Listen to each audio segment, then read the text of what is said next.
67 statute miles just south of Africa. Meanwhile, the Artemis II crew is flying 231,793 miles away from Earth.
Coming up next for the Artemis II crew is a conference with the science team. They will be reviewing what they saw yesterday during their lunar flyby, sharing any findings or interesting information with the science team while it's all still fresh for the crew members.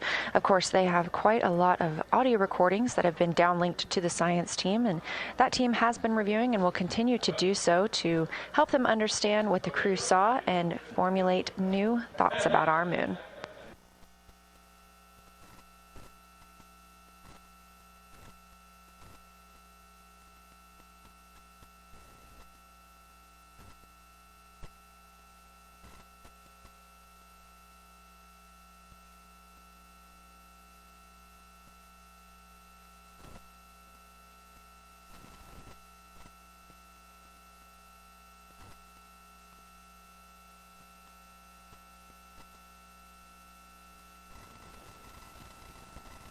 During the crew's post-lunar flyby conference with the science team, you'll hear them speaking with Dr. Kelsey Young. You heard Kelsey's voice quite a lot yesterday as she was communicating with the crew aboard Orion Integrity. She and her team in the science evaluation room were helping determine even what some of the features were that the crew members were seeing but couldn't quite identify.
Houston Integrity, where did you want to do that flyby conference?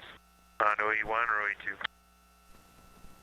OE2? Jeremy, Orion to Earth 1, please, and Kelsey standing by.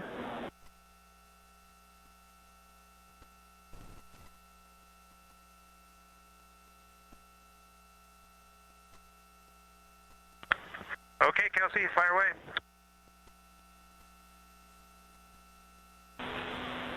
Integrity Science, I have to start with a giant wow. Our whole lunar science team and the broader science community has been pouring out positive feedback and gratitude, so know that what you did yesterday really made a difference scientifically. Also want to say the science team has confirmed the locations of the proposed Integrity and Carroll craters, and it was such a powerful moment here for everybody listening and following along. And then also, just before I dive into the list of questions, we heard both Christina and Victor yesterday commenting that being able to discuss with each other amongst your crew, taking things from observation to inference to hypotheses, really added scientific value, and so we'd love to build on that here. So we'll ask specific questions for you guys, but please treat it like a discussion, as we heard you yesterday that enhanced value. When you're ready, I'll dive into our questions.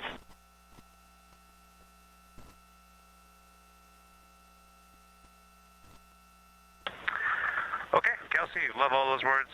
Your plan sounds good. The one thing I wanted to ask you about today during this was I did not record at all where we saw the impact flashes yesterday, so I was thinking maybe I should do that. And if I mean, it's very, very, very rough, so I don't know if that's of any value or not.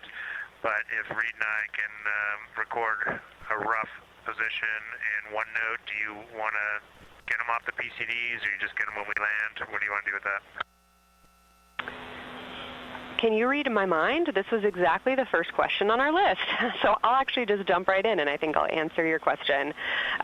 So number one question was Reed and Jeremy each reported 3 impact flashes. There were audible yells of excitement in the SIR.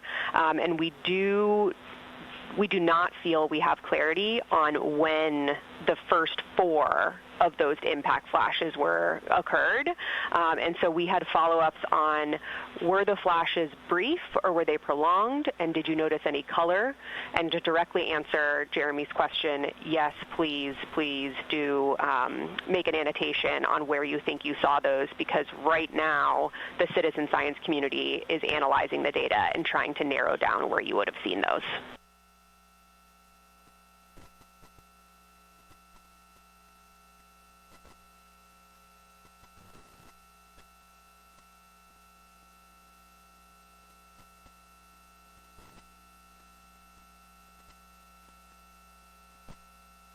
Okay, Kelsey, I was just comparing notes with Reed here. We both experienced the same thing. It's a pinprick of light. I would suspect there were a lot more of them. However, you're going to really be staring at the middle of the dark and not looking at the edges of the sun glow around the moon. And it is just a momentary flash, no color, about the size of a star, and it really only lasts milliseconds. Half a second at most. That's great feedback, Jeremy. Did want to also talk relatedly about any kind of galactic ray flashes you may have experienced. So have any of you guys experienced flashes in your eyes during the mission related to galactic rays, either like while working or sleeping, just to try to speak to the difference between those and what you saw yesterday?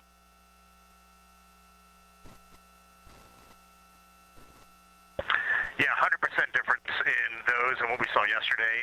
We see, I definitely see a dozen or two every night when I'm going to sleep. I can talk about those if you want, the galactic flashes, galactic cosmic ray flashes, but the impacts on at least these, what we suspect were impact flashes, were absolutely different, 100% different. And Jeremy said like half a second. I would say they were a millisecond. Like the fastest a camera shutter can open and close, that is what I saw. And I would say they were just white to bluish white, and the size of, Jeremy said size of a star. I really like that analogy from space. It was just a pinprick of light. And maybe it was a priming bias, but to me, there was no doubt we were seeing it, and we were all seeing it. So and we were correlating. Great stuff, Reed. Yeah, don't need the description of the galactic ray flashes. So I guess last question for you guys on that. We definitely want that annotation. Please let us know when you have that, and we'll try to downlink it in flight. But when during the period did you see them? Because I think we heard from you like 20 minutes in that you had already seen a couple. So any timing granularity you can provide would help us find evidence from those from the ground and from LRO.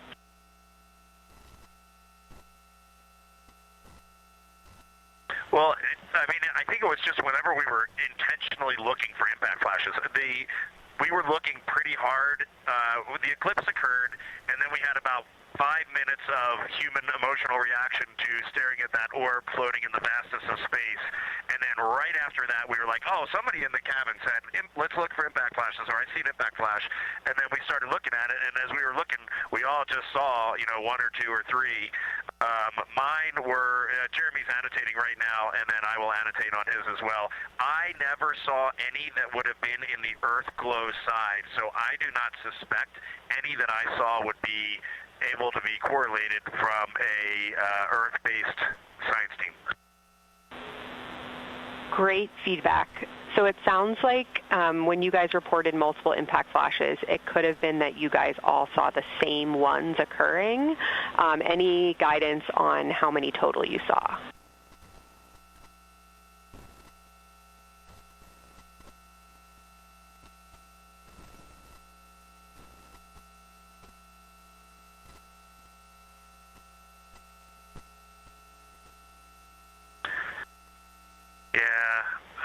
We didn't necessarily announce everyone out into the cabin, though. Reed and I saw two identical ones. He saw one before mine, and then I know I saw another one after that. So we'll try and give you the annotation and what order they came in. But just remember, this is just very rough. That's great.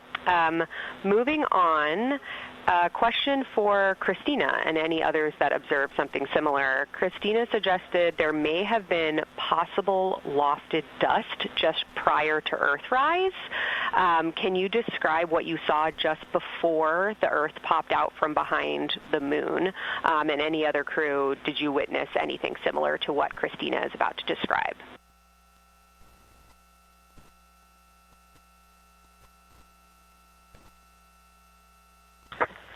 Hey, Kelsey. So this was during, Earthrise. I was still on Eclipse for some reason. Yes, okay. My crewmates were they didn't see it the same as I did. What I saw was when it got close, so as you know, a crescent rose, so it was kind of like two fangs came up, one fang and then later another fang, and then eventually the center of the smile, the crescent. And right before the center of the crescent came up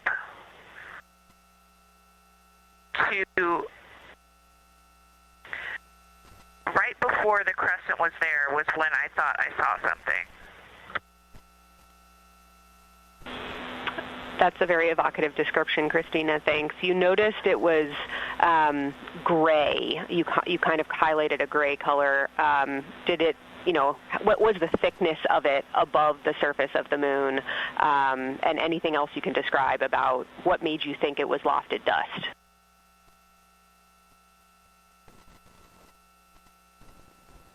Yeah, and to be clear, this is Earthrise, right?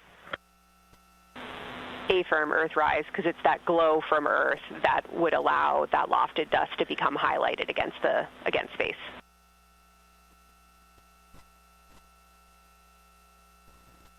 Yeah, I was just making sure it wasn't right after Earth set, if that might also be a time, because the picture I'm building in my mind, I just want to make sure I'm not creating false memories. Basically, and I think this is why not everyone saw it as lofted dust, it was not tall. It was, Like, it wasn't like the corona where it came up high or anything like that. It was just a slightly different gray color right before it rose. And it was like small enough to be within the fangs of the crescent. It didn't go farther than the inner part of the crescent. And it could have been an optical thing and not lofted dust, but to me it just sort of appeared, and I felt like it had a glow. I know that those different terms mean things, but I think in this case that would be the appropriate thing there, that it was potentially, in my mind, the sunlight reflecting off of the Earth and creating a little glow right before the brightest part of the crescent came over the horizon. Exactly what we were looking for. Thank you, Christina. Similarly, on dust, we heard that Reed chose for his second crew choice target to look for suspended dust. So, Reed, did you see any glow or hints of that dust earlier that made you come back to that observation?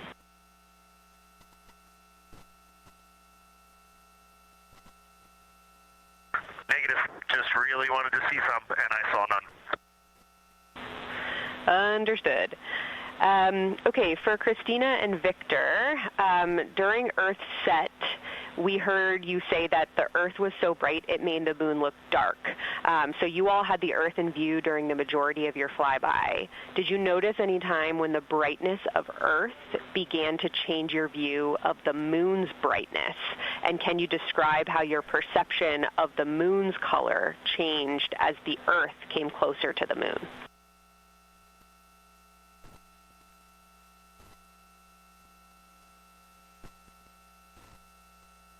Yeah, absolutely. And essentially, as soon as the Earth became in the view, the easy view, where I didn't have to turn my head, when it was in what I'll call my field of view, not my field of regard, when I could just see it looking straight, the moon was already at a point where I was losing our subtle albedo differences.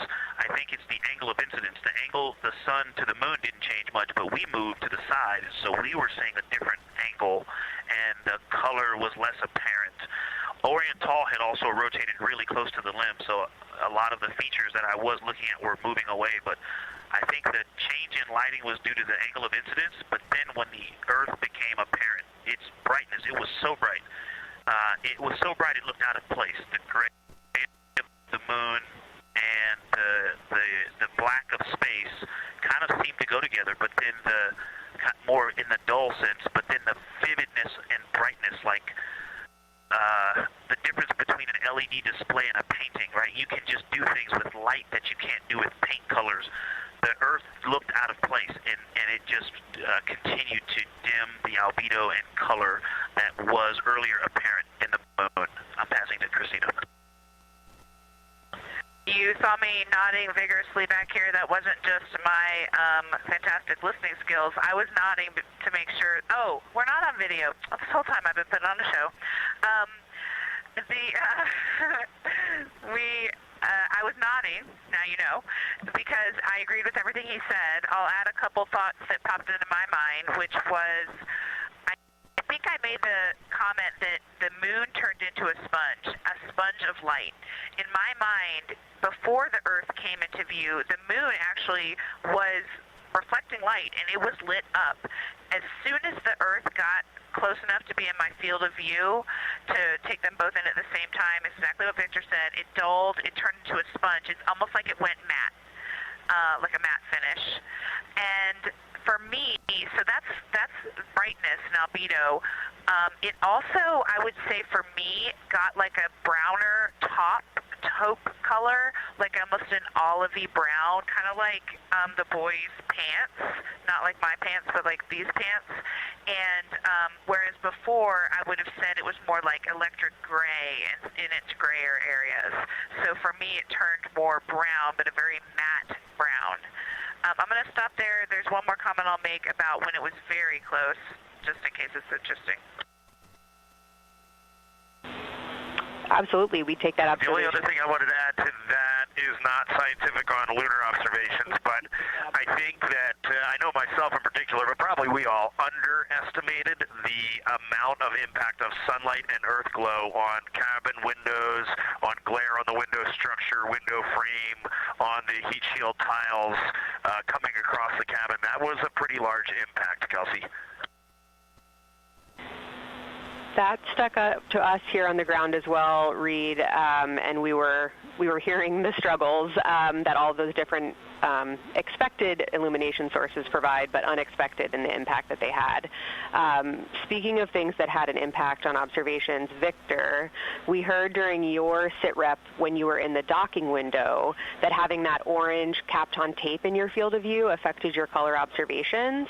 That was fascinating and has a lot of impact for future Artemis missions and hardware and impacts on color. So any other comment you want to make on how your ability to perceive color on the surface was influenced or limited by other objects of color in your view?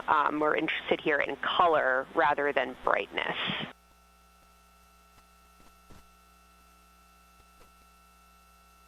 Absolutely, but all the comments I made about the Earth earlier apply to this one as well. This is the thing I wanted to make sure to add, so I'm glad you asked, is that the human eye adjusting is another thing that had huge impact. Some of the colors and their patterns did not appear in the moon. The Aristarchus Plateau, you know, the browns, the streaks that we saw there, until you stared. Kind of like the impact flash, you really have to be staring. And it wasn't because of intention, it was because my eyes were adjusting. And so as soon as I would look inside the cabin, the vehicle, if those bright LEDs that were in the vehicle, or if the sun was reflecting off of a corner of the windowsill, or the bright earth in the field of view, those things would change my eye, and I'd have to wait for them to adjust again.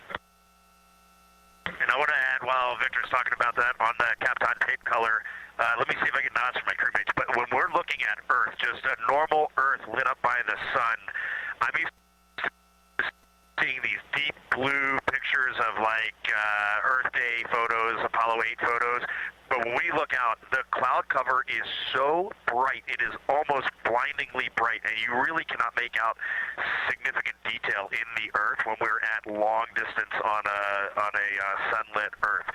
So it was very interesting to me that the Earth is so bright from the clouds that it is actually hard to look at. Hey, since we're going discussion style, like you mentioned, I'll add a couple comments on color.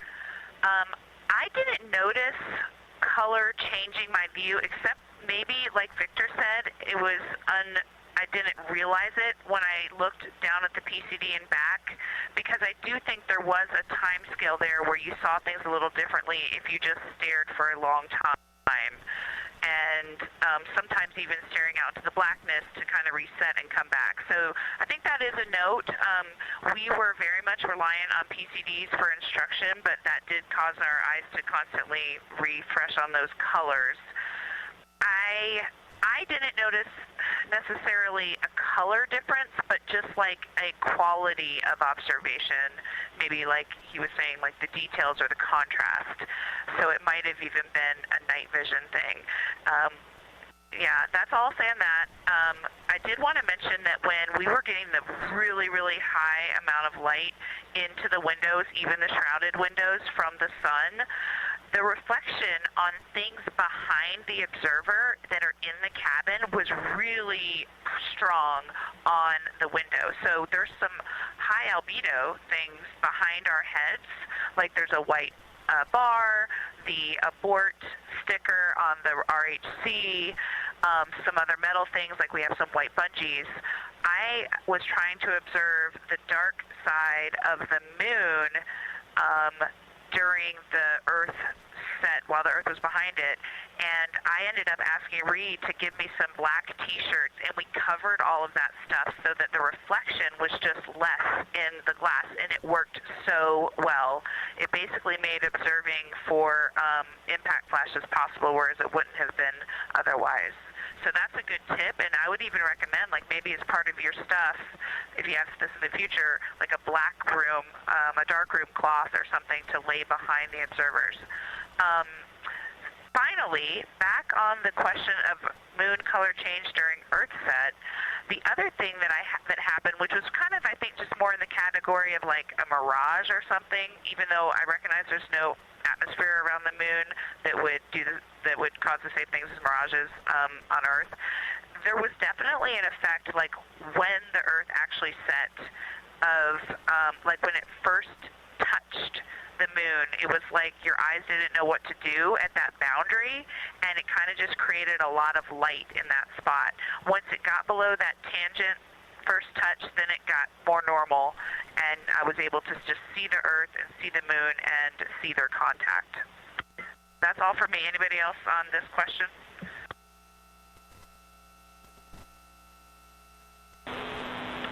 Thank you, Christina. And as I think I saw you notice, we did just get video a couple minutes ago, so it's nice to see you as we're talking to you. Next question is for all of you. Ohm crater was observed by all four of you, and we're interested in whether your different viewing angles resulted in how you observed Ohm. Jeremy and Reed saw it first.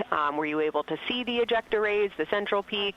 And then Christina and Victor, you were next, and you observed Ohm later in the past. Could you resolve similar or different features than what you're about to hear from Jeremy and Reed?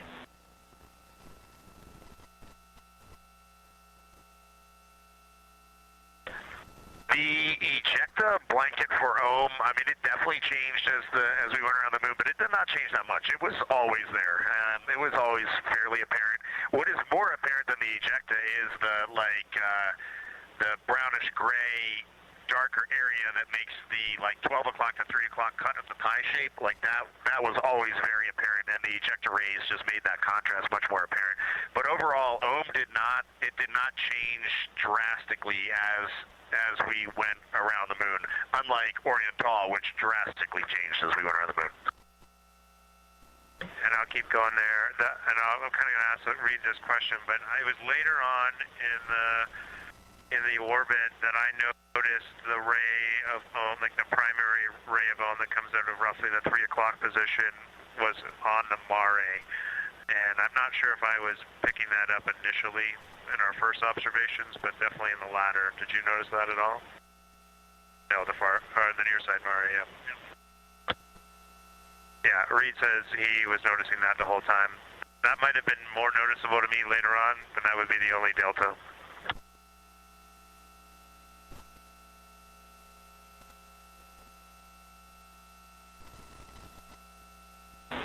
Understood, Reed and Jeremy. Curious to hear Victor and Christina's thoughts after hearing you guys. For the later observation, I was able to see into the crater wall on the east side, and the shadowing there was actually neat, so I could see layers of shadow, so that there's kind of like two faces, or maybe three. I couldn't tell because we were so far away, but I could clearly see light, then dark, then light, and so the layering within the interior crater wall on the eastern side.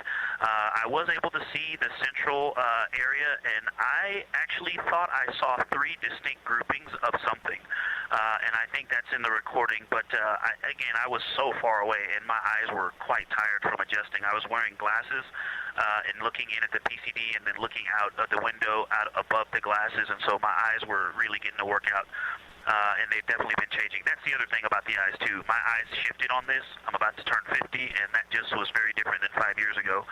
But I did see interior structure, and I commented on the colors, but again, from the angle we were from the surface, everything just looked plain, but the interior floor seemed to be the same color as the surface outside to the west, but the wall seemed to be a different color, which kind of made was the same color as the rays and I think the central lift, but I said this in my recording, and it's already becoming fuzzy, but I made some correlations between there, and I talked about looking at the Grand Canyon, where you can see different layers and know that this is the same as that, even though they're not connected.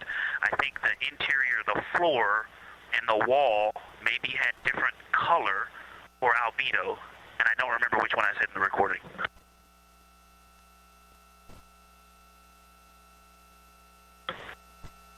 I'll pile on with your question. We just brought up the LTP because I forgot that while I was doing this, because there was no shadows on this whatsoever, I think it was towards the end when it was just in full light and very little relief, I kept losing Ohm itself. And I actually thought that there was a crater north northeast of Ohm that is at the center of those kind of starfish rays. There actually looks like there was a very simple and old crater there, and that is what I kind of actually went back and forth between that one and now what I see is true Ohm, and I wish I would have referred back to my PCD at the time. But I think the lesson learned here is without any relief, it is very difficult to sometimes make out craters, especially here where the rays are actually offset from where the crater itself is. So you're drawn into a spot, and I am so surprised right now that there's not a little crater where those rays meet, because in my mind, there was, and that was Ohm. Hey, that reminds me of something else I talked about earlier. When Reed and Jeremy were in the windows, I remember looking out and I'd said something to you. I think that it doesn't look like purely rays. I did see the continuous feature of that east-west line, that 3 o'clock ray all the way into the near side Mare. There's some interesting something going on there. But at first, it looked to me like just like a contact of two different materials coming together, or two different age materials coming together. And when we got on the far side, the far side view, where I was looking back at it, I mean, the later view, it still looked like, I don't know, it sometimes didn't look like a ray, it just looked like different color material. And really the point of this is not to talk about the 3 o'clock ray and the 12 o'clock ray, it's to talk about the wedge. The wedge looks to me, if you remember my recording comment about continents, I kind of had the near side Mare continent, the middle from Ohm to Oriental, and then the Hertzsprung continent. Those colors in the wedge look like, and not they look the color of, but also the concrete kind of packedness of what's around Hertzsprung. Those look similar, so that's kind of also playing tricks on my eyes between rays and just different material, not just a ray laying on top of the material. Thanks a lot, Victor and Christina. Wow, we're really looking forward to continuing to dive into this when you guys are back with us on Earth. We want to sign off now to get you guys over to your next activities. Before I do that, I'll just say when you're making those annotations about the impact flashes, any annotations you want to provide about the structures in the corona you saw during the eclipse, we would take those annotations. And that's it for me. It was so wonderful to talk to you over the last 2 days. Thank you again, and can't wait to see you all back here on Earth. Thanks again for what you did for science.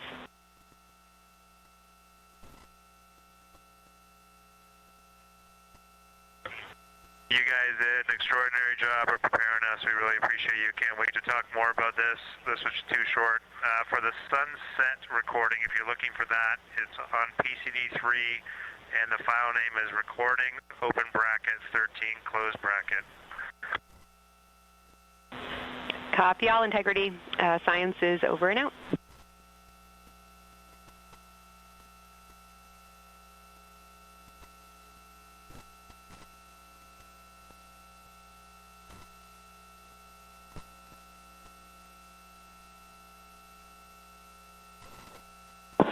Integrity Houston, we're maneuvering to the lunar obs attitude, and we'll be ready to dial for the PFC as soon as we see you online.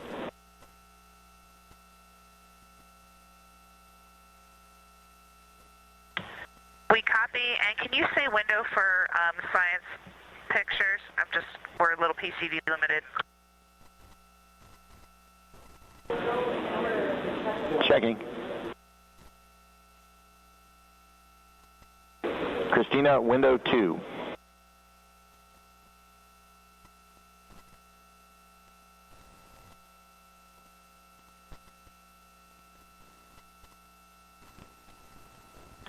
Copy, we see it coming into view. You guys look gorgeous. Why, thank you.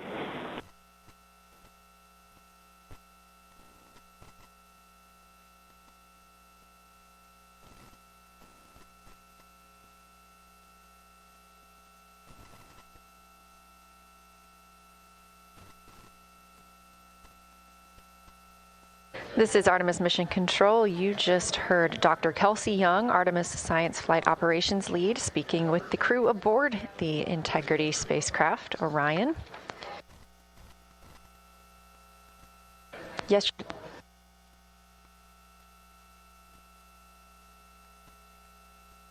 Yesterday was lunar flyby day for the astronauts aboard Orion. They had about 6 hours to observe the moon, and during that time, they took turns taking photos as well as making annotations and making audio recordings that were sent to the science team last night.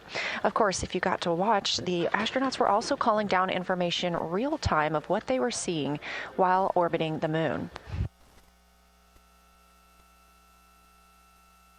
The conversation you just heard from Dr. Kelsey Young with the crew was their post-lunar flyby conference. As you heard, she asked some specific questions about some of the targets that they saw, as well as the configuration of the spacecraft. As this is a test flight, everything we learn on this mission helps us prepare for future Artemis missions to the moon. So even minute details about moving through the spacecraft or how vision was changed based on placement are very important to us. Now this view inside the SIR, the Science Evaluation Room, you can see this team of scientists taking a look at one of the photos that the crew shared. And you can see the photos from the crew at images.nasa.gov or by visiting NASA's social media. That's at NASA or at NASA Artemis.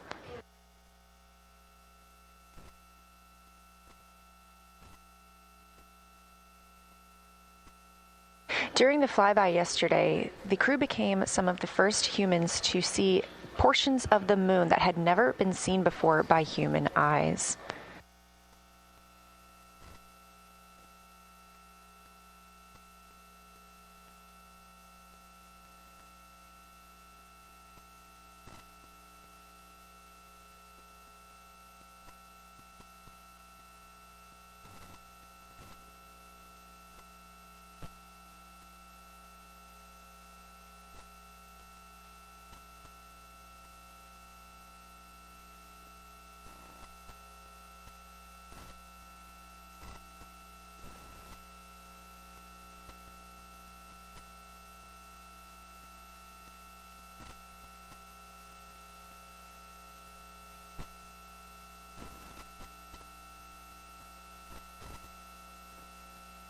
Just after the conclusion of the post-lunar flyby conference with the science team, you heard NASA astronaut Christina Cook is moving into the next portion of her day.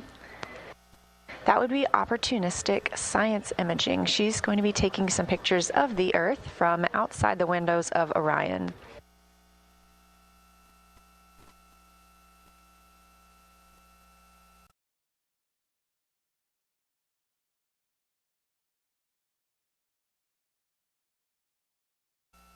All of the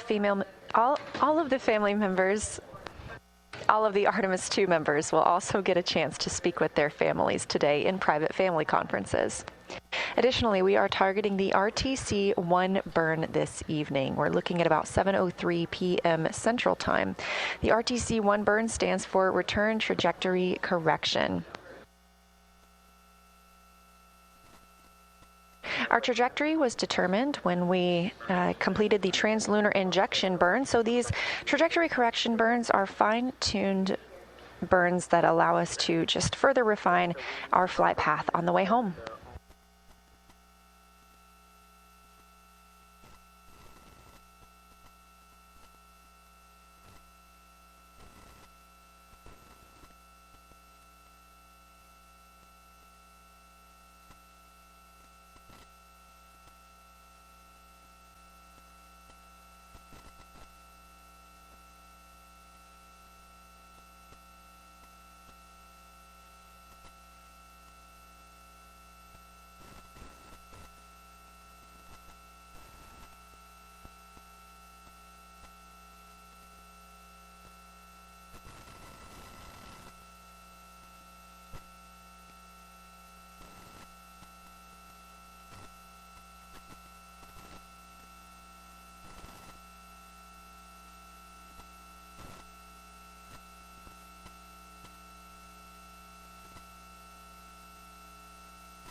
You're looking at a live view inside the Science Evaluation Room as the team continues to analyze some of the photos that the crew sent down. Again, this is the first crew to fly by the moon in over 50 years.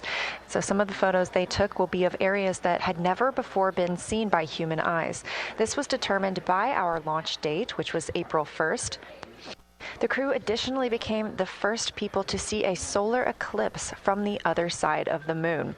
We got some live views of that real time as well. It was pretty incredible to see the corona of the sun coming around the side of the moon.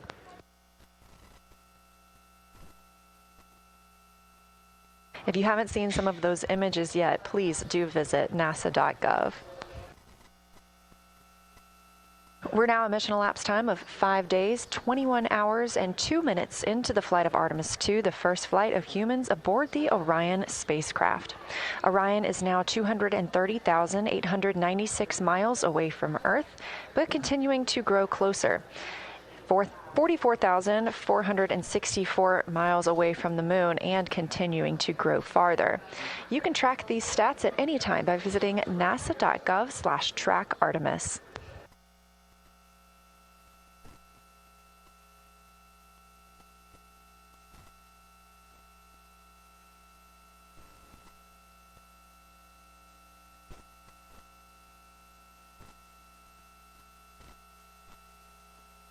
Earlier today, Orion exited the sphere of influence from the moon this morning.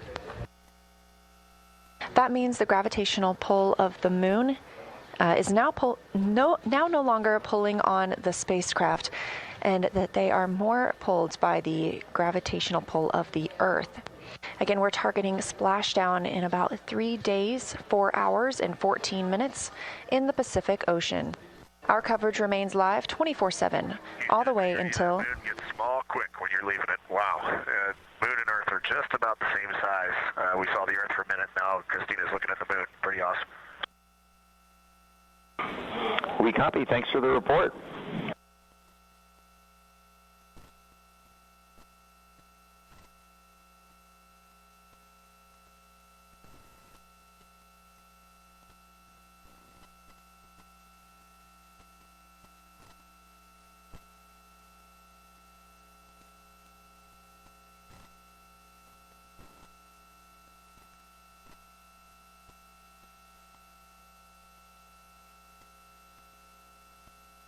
As you've heard throughout the flight, the Orion capsule is often referred to as Integrity. This is a name given to the spacecraft by the Artemis II crew members and announced last year. The crew reports that the name Integrity embodies the foundation of trust, respect, candor, and humility across the crew and the many engineers, technicians, scientists, planners, and dreamers required for mission success.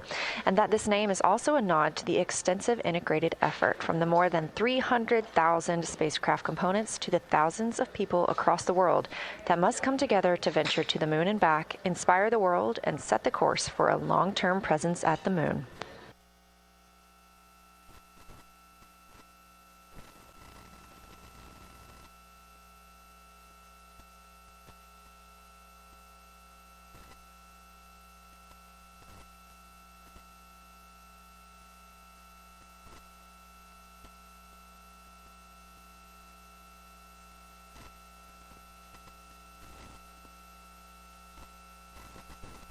You're now looking at a live view outside the Orion spacecraft, solar array wing positioned to look at the spacecraft itself.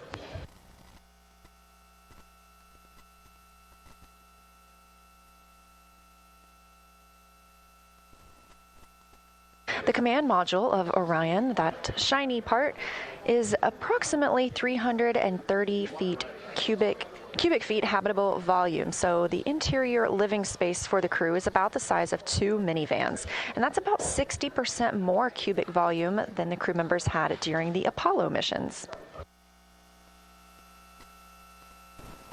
As previously mentioned, this spacecraft is made from more than 300,000 components.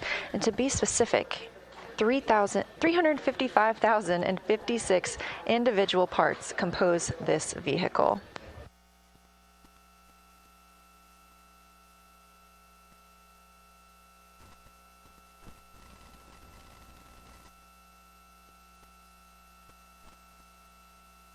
This a live view inside the Artemis mission control room where the team continues monitoring all systems aboard the spacecraft, making sure we are set for mission success. This room is also staffed and monitored 24/7. This helps us ensure the spacecraft is safe as well as our astronauts. And just down the hall, we have the International Space Station Flight Control Room, another flight control room staffed 24/7 to maintain all systems and safety for the crew living and working aboard our orbiting laboratory.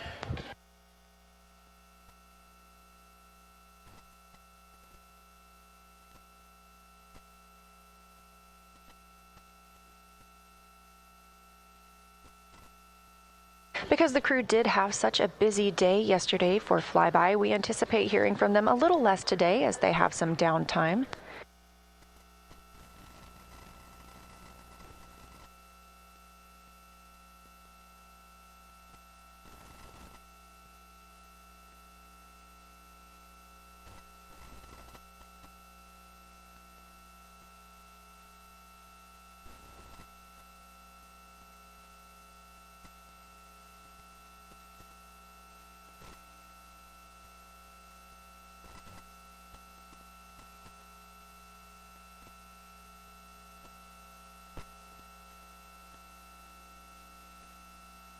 Even though they are potentially in an off day, each astronaut dedicates 30 minutes every day to exercise. When in a microgravity environment, the astronauts could experience bone and muscle loss if not continuously exercising. So Orion is equipped with a flywheel, which is a small device. It's been installed directly below the side hatch. The flywheel is a simple cable-based device, and it can be used for both aerobic and resistance workouts, and we've seen some of those from inside the spacecraft. We've also been able to see some of the movement that happens outside the spacecraft when the crew is working out.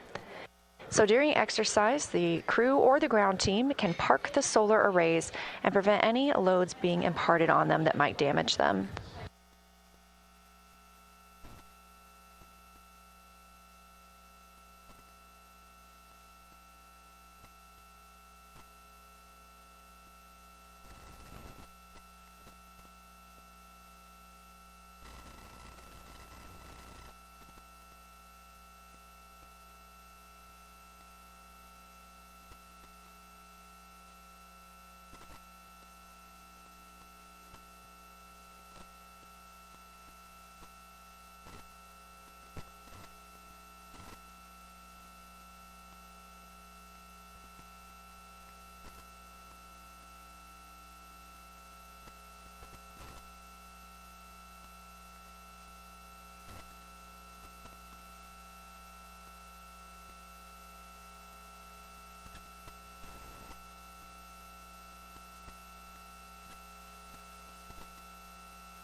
Again, we're live here in the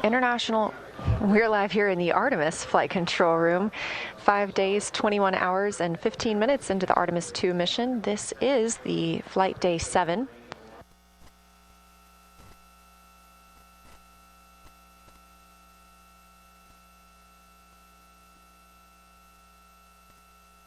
And again, this is a little bit of a quieter day now that we have had the ship-to-ship call with the International Space Station and the post-lunar flyby conference with the science team.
Integrity Houston, we're maneuvering back to bias tail to sun. Also, we're preparing to clean up your onboard burn plans, and at DPC we forgot to ask you for AGA numbers. Could you please give us those?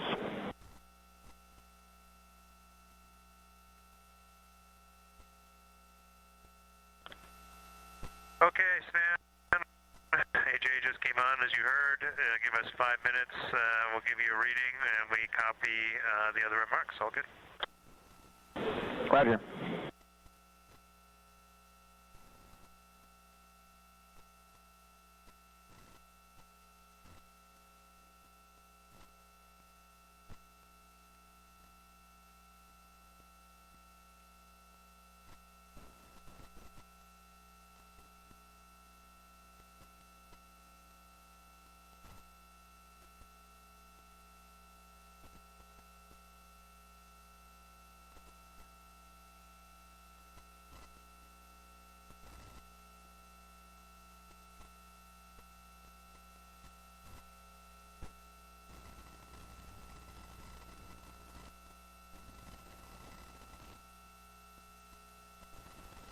The voice you hear communicating with the astronauts today from Artemis Mission Control is NASA astronaut Stan Love. He's the Capcom for today. The Capcom stands for Capsule Communicator, and that's the single person in the room that communicates with the crew. This keeps their communications streamlined, both from all the ground teams to and from the astronauts.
And Houston, integrity for opportunistic science imaging note.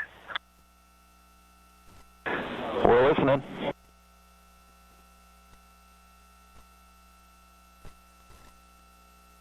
Yeah, just wanted to mention that towards the end of that opportunity. I'm not sure if it was after the maneuver started or just before it started, but the sun was out the window that I was observing on, and I went to go look for the moon to take more pictures of it. I vision away to look at the lunar targeting package, and when I put the camera back out, I ended up pointing it directly at the sun for a second. So just a reminder that if something's gonna change to where the sun is now in the view that people are looking out at the camera, just give us a heads up.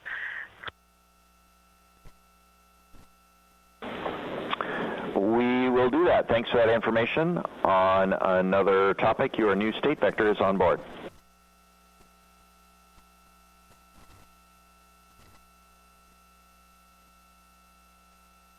Awesome, thanks, and I'll be ready for my PFC in a couple minutes. Do I need to tell you all which PCD I'll be on?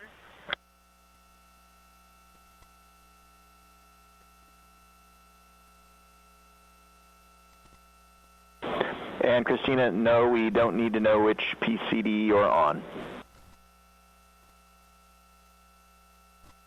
We'll just dial your account. Copy, I'll be signing it shortly. Appreciate it.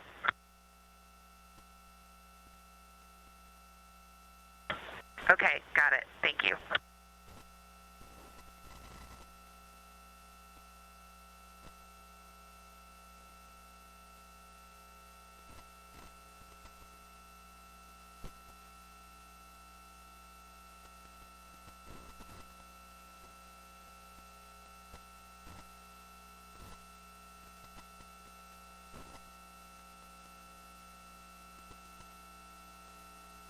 As you heard, that communication's coming from Orion and NASA astronaut Christina Cook, mission specialist. She had an opportunity to do some opportunistic science when the spacecraft's attitude was pointed to allow her to see Earth and the Moon at separate times.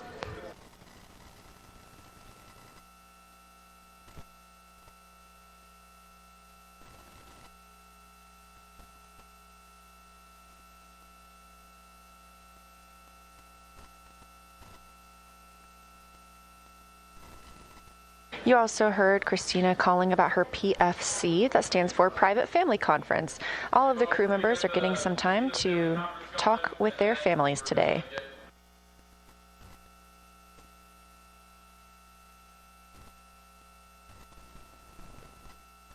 Meanwhile, NASA astronaut Victor Glover is scheduled to conduct some aerobic exercise on the flywheel.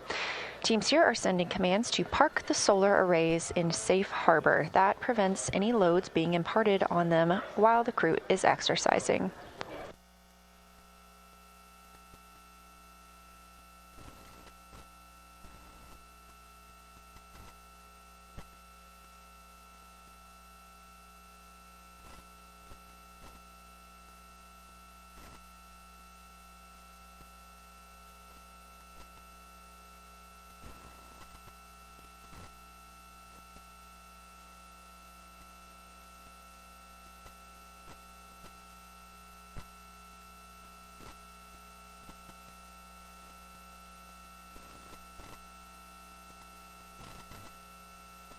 Coming up in about 30 minutes, we will have our daily news conference for Artemis II, where leadership here for the mission are at Johnson Space Center, and we'll be able to discuss the latest status on Artemis II.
purge line dumps. We are go for those dumps.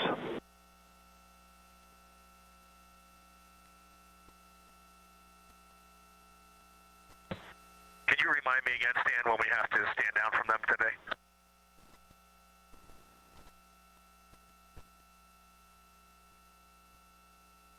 Checking.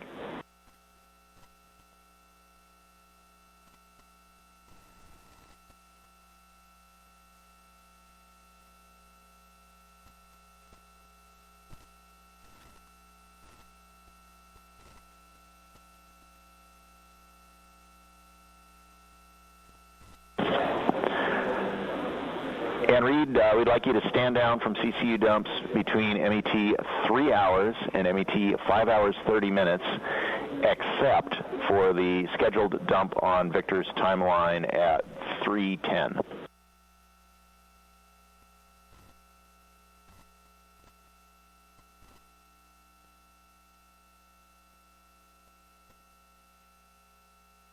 Okay, we copy, Stan. I'm in the process of setting up the recorded exercise. I would appreciate a call up with a 2-minute warning to stand down from exercise. It's on our to-do list, Victor. Don't worry.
Live here in Artemis Mission Control at Johnson Space Center in Houston, Texas. This is a visualization on your screen, and you can access this anytime on your own device by visiting nasa.gov/trackartemis. This is called ARROW, the Artemis Real-Time Orbit website.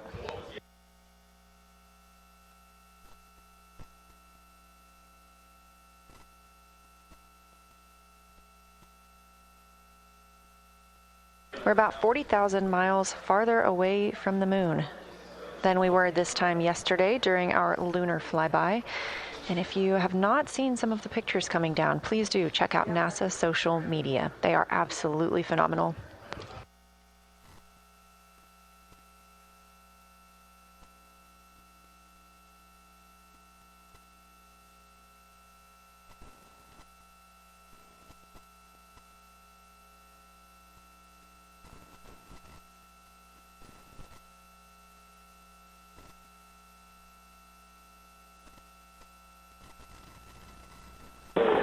Integrity Houston, Orbit 1 team is stepping off headset for a few minutes to take our team photo. We'll be back with you shortly. Sure.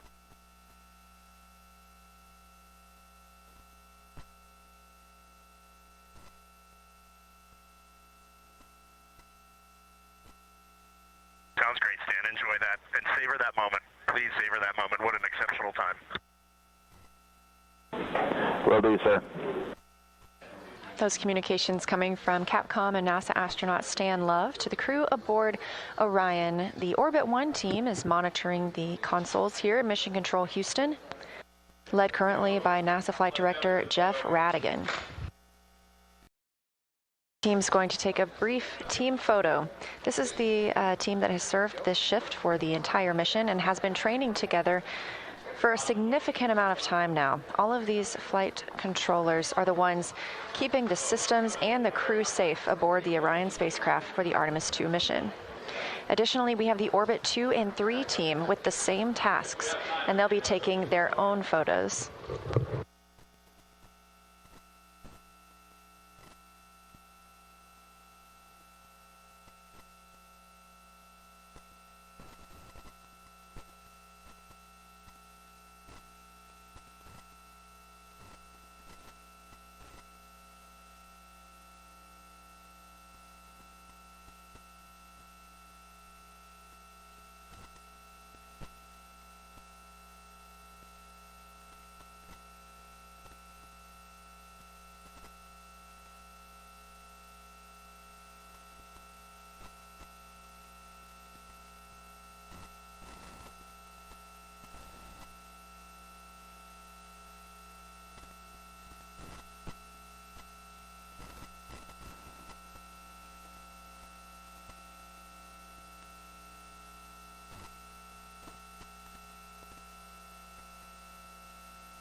This is Artemis Mission Control continuing to monitor the flight of Orion.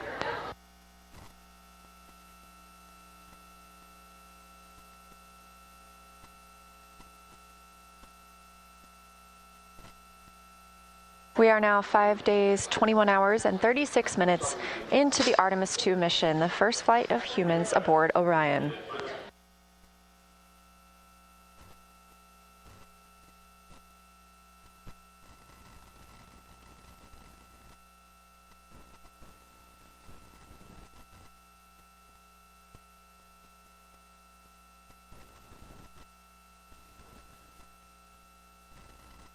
The Orbit 1 team is currently on console here in Artemis Mission Control and just took a group photo.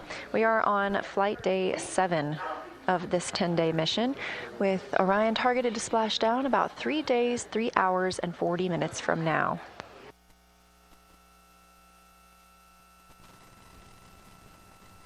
This room is full of team members who make this mission possible. That includes Prop, the propulsion officer, CDH, command and data handling, INCO, our integrated communications officer, MPO, the mechanical and power officer, and so many more. Houston Integrity, are you ready for AGA readings?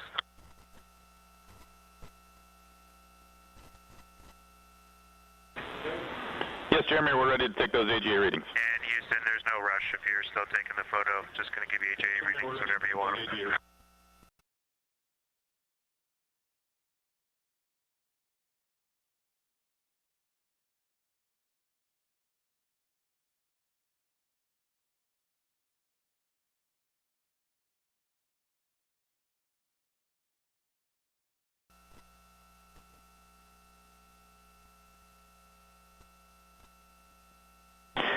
Jeremy, go ahead with those AGA readings.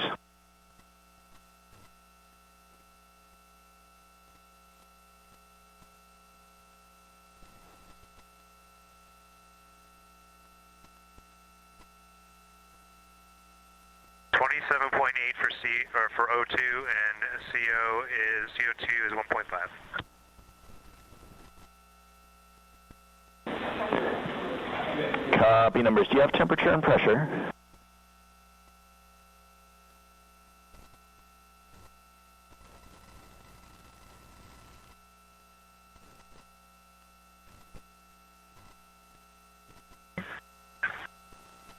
.4 for pressure and 77.3 for temperature. Copy all. Thank you, sir.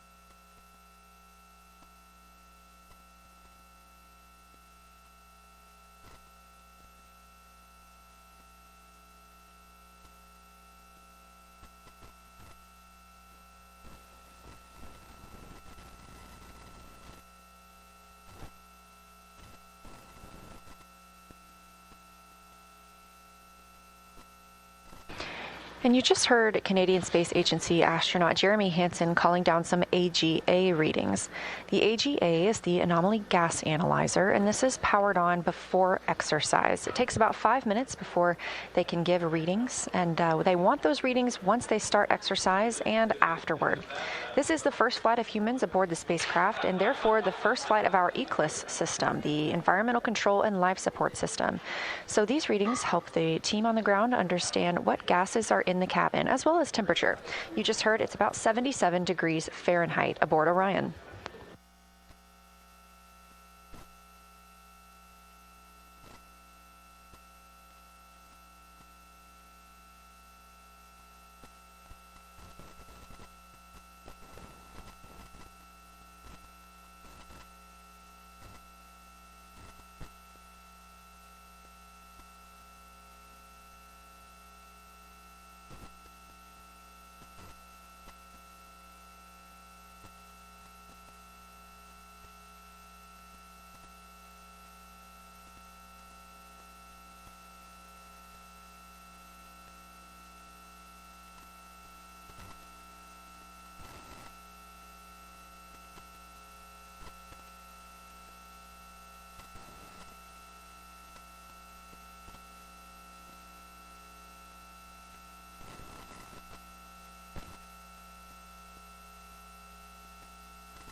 Integrity Houston for burn conference and targeting.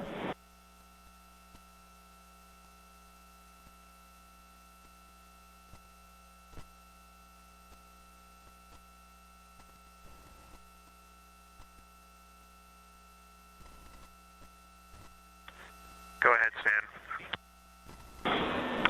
Hey, Jeremy, our GNC maneuvers are conflicting with our preliminary targeting activity, so we may have to do prelim a little later, or we may skip it entirely and pick up at intermediate. We'll keep you posted on how it's going.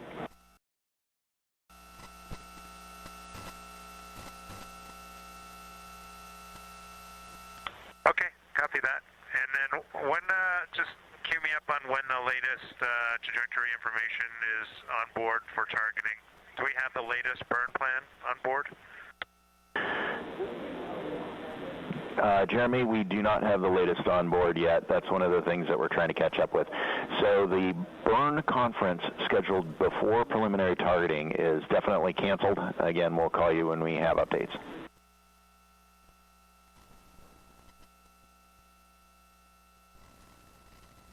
Okay, understood, Sam. No problem. We're pretty flexible. And Jeremy, we're expecting approximately 30 minutes to get the new burn plan on board.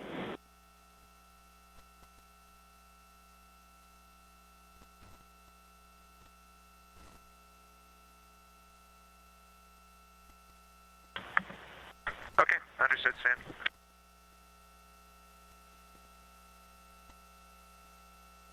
This is Artemis Mission Control at Johnson Space Center in Houston, Texas. The voice you hear on the ground is Capcom and NASA astronaut Stan Love speaking with the crew aboard Orion, specifically Canadian Space Agency astronaut Jeremy Hansen. We are targeting the RTC-1 burn today. That's Return Trajectory Correction 1. That is targeted for about 7:03 p.m. Central Time. This is a small burn using the reaction control system thrusters on the service module of the Orion spacecraft. This helps us fine-tune our path back home. Stan Love was letting the crew know that we are canceling their first preliminary burn targeting conference. They have another one of these in a couple of hours when they will have the final burn plans uplinked and the final targeting complete.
It's now been 5 days, 21 hours, and 51 minutes since Orion launched atop the Space Launch System in Kennedy Space Center in Florida. The crew aboard Orion is getting into the first few hours of their day. They woke up approximately 10:35 a.m. Central Time today to the song Tokyo Driftin' by Glass Animals and Denzel Curry.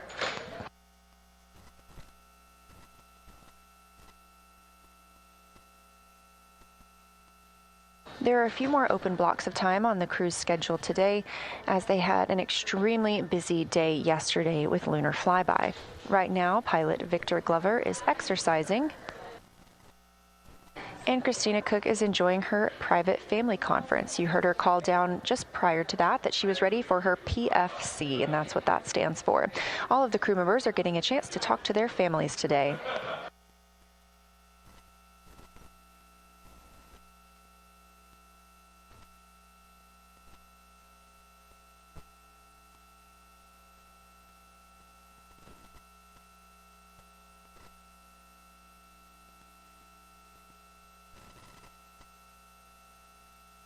Thanks for joining us for our live coverage of the Artemis II mission. We are expecting to have a news conference today with mission leadership here at Johnson Space Center in Houston, Texas.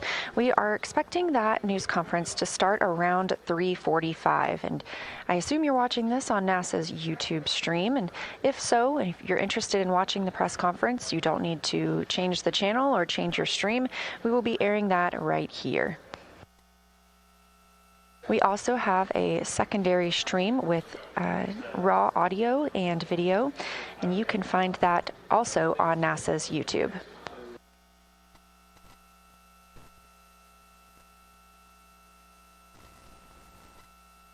Here's a video from the outside of Orion, and as we mentioned, pilot Victor Glover is exercising. We do see the spacecraft move a little bit when the crew is exercising, and so the teams here park the solar arrays into a safe harbor position. That means any motion that they experience due to the exercise doesn't damage the solar arrays.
If you're just tuning in and you are looking for the news conference that was originally slated for 3:30 p.m. Central Time, we are now expecting that to begin 3:45 p.m. Central Time. That will be live here on this YouTube stream.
This is Mission Control Houston, specifically the Artemis Flight Control Room here at Johnson Space Center in Houston, Texas.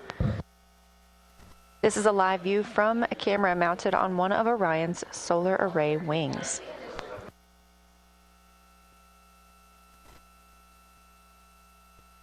Interestingly enough, each of these solar arrays provides enough electricity to power 2 3-bedroom homes.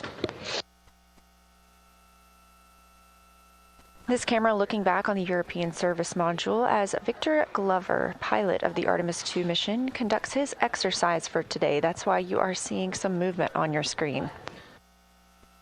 We are mission elapsed time 5 days, 22 hours, and 2 minutes into the flight of Artemis II, the first flight of humans aboard the Orion spacecraft. And if you are looking for the press conference that was slated to start at 3:30 p.m. Central, we are now expecting that to start closer to 3:45. You're in the right place.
You're watching live coverage of the Artemis II mission, the first flight of humans aboard Orion.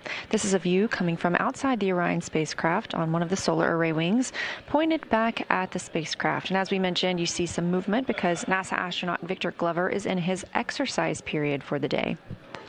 The crew is having a little bit of a quieter day after a very busy schedule yesterday, photographing and recording observations about the lunar surface as the spacecraft approached just about 4,067 miles away.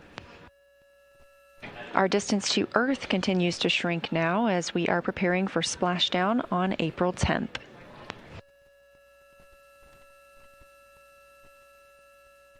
We're standing by for the start of our daily press conference here at Johnson Space Center in Houston, Texas, and expect that to begin momentarily. So if you are watching this channel and looking for more spacecraft views, you can switch to our other live stream. Otherwise, you can stay.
The Artemis II mission is a test mission of the Orion space capsule.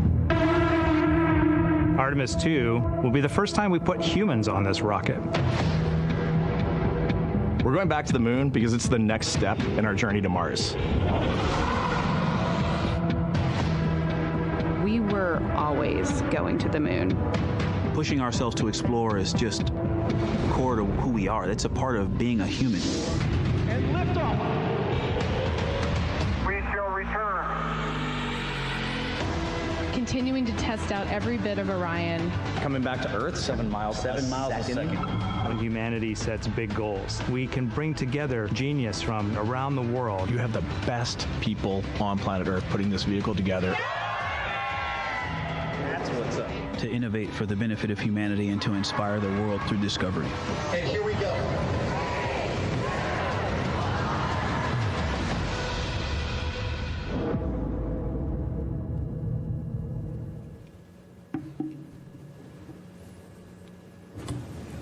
Good afternoon and welcome to NASA's Johnson Space Center in Houston, Texas. I'm Bethany Stevens and we are here today to provide a status update on the historic first crewed test flight of the Orion spacecraft post-lunar flyby.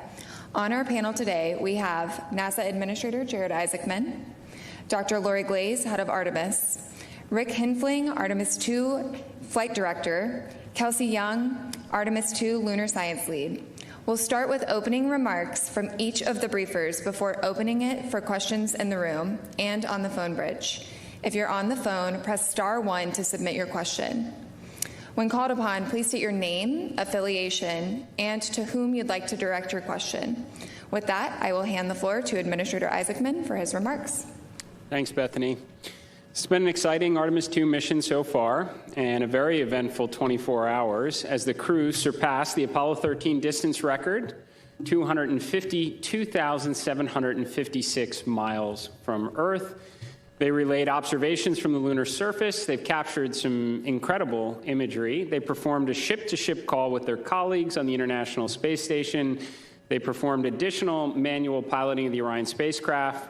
They've been working at a reduced cabin pressure of 10.5 psi in support of future integrated lander operations, and they did take a call from the President of the United States, Donald J. Trump. We had millions of viewers on that tuned in for that historic broadcast, and it concluded with the President promptly inviting the astronauts to visit the Oval Office. Now, Integrity left the lunar sphere of influence earlier this morning, so they're now approximately 229,000 miles from Earth, and they will splash down Friday evening at approximately 8:07 p.m. Eastern Time, and the recovery weather is so far looking favorable.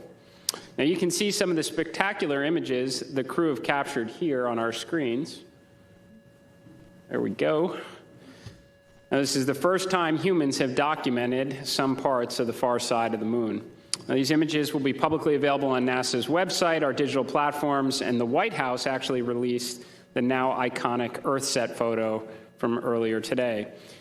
Now, these are the first of many incredible images of the moon, and we'll continue to release them as they become available. My understanding from just a few minutes ago is that they captured over 175 gigabytes of imagery from the lunar pass alone just yesterday, and the images that you are seeing right now have been transmitted back to Earth predominantly through optical communication, which is pretty cool stuff. Now, before I turn the call over to Dr. Lori Glaze, I wanted to share some of the other things that we are doing at NASA while the Artemis II crew are underway on this historic mission. So the crew on the International Space Station are hard at work. They're undertaking the science and tech demos, many of which have directly supported the Artemis program missions and will continue to do so. The Exploration Ground System personnel, if you want a quick Kennedy Space Center update here, have been out at the launch pad. The crawler, my understanding, is approaching the outer gate, and we expect ML1 to be back in the vehicle assembly building within approximately a week. Now, this would cut down on the turnaround time that we observed from Artemis I, measured in months right now, several months. On the science front, my understanding is the Blue Origin Mark I lunar lander is wrapping up here at the Johnson Space Center in Chamber A.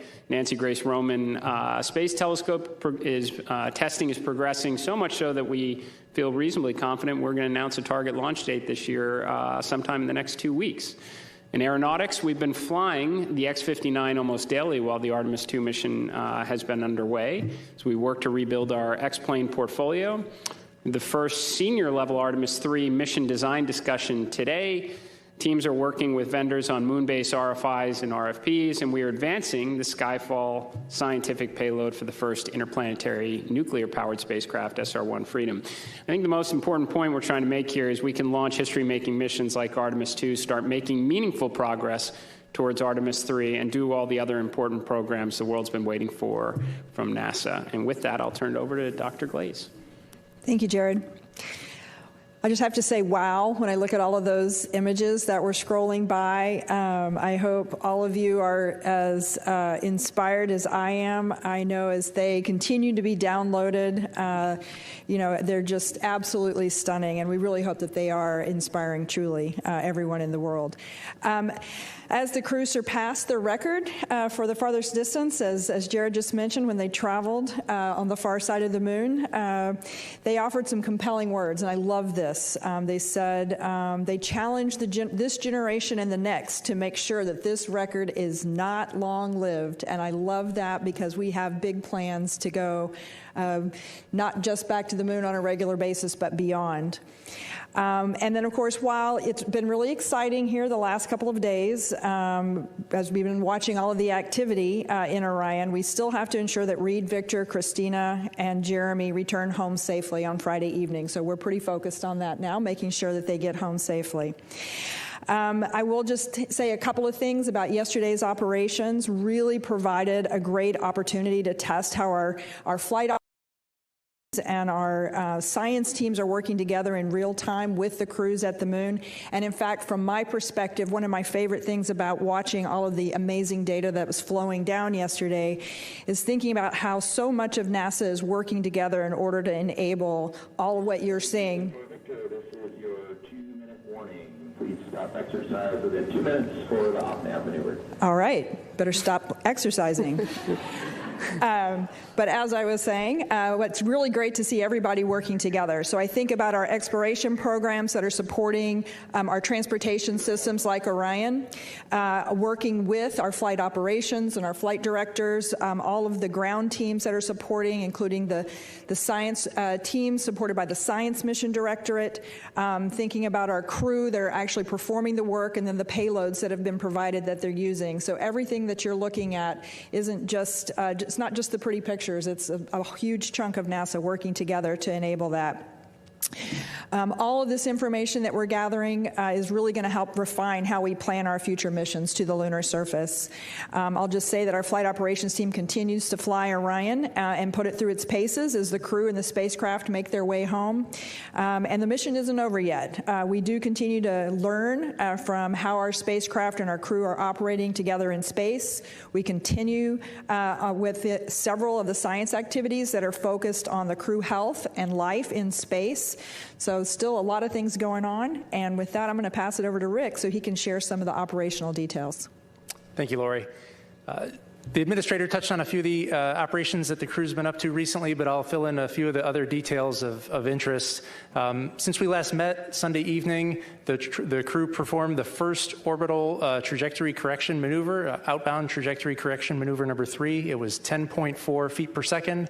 The burn duration was 19 seconds, and we used our auxiliary thrusters on the service module. Obviously, yesterday was the big day with flyby, and I'll save all those details for Kelsey, but we had some really poignant remarks from the crew, and I can assure you there wasn't a dry eye in mission control when the naming of the 2 craters was announced by Jeremy. As part of the lunar flyby, the crew made their pass closest to the moon, flying at 3,138 miles per hour relative to the surface of the moon. And now they're on their way making their march back home to Earth. We bid a temporary goodbye to the moon earlier today at 1:23 p.m. Eastern Time. That's the milestone where we exited the lunar sphere of influence and we're back under the control of Earth's gravity. As for today's operations, we had a couple of public affairs events. The crew is going to have, each of them will have a conference with their family members. We'll have some routine medical checks.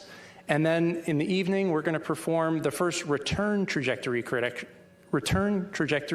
maneuver. It will be 1.3 feet per second. It'll last about 15 seconds, and we're going to use the service module reaction control system thrusters to do that burn.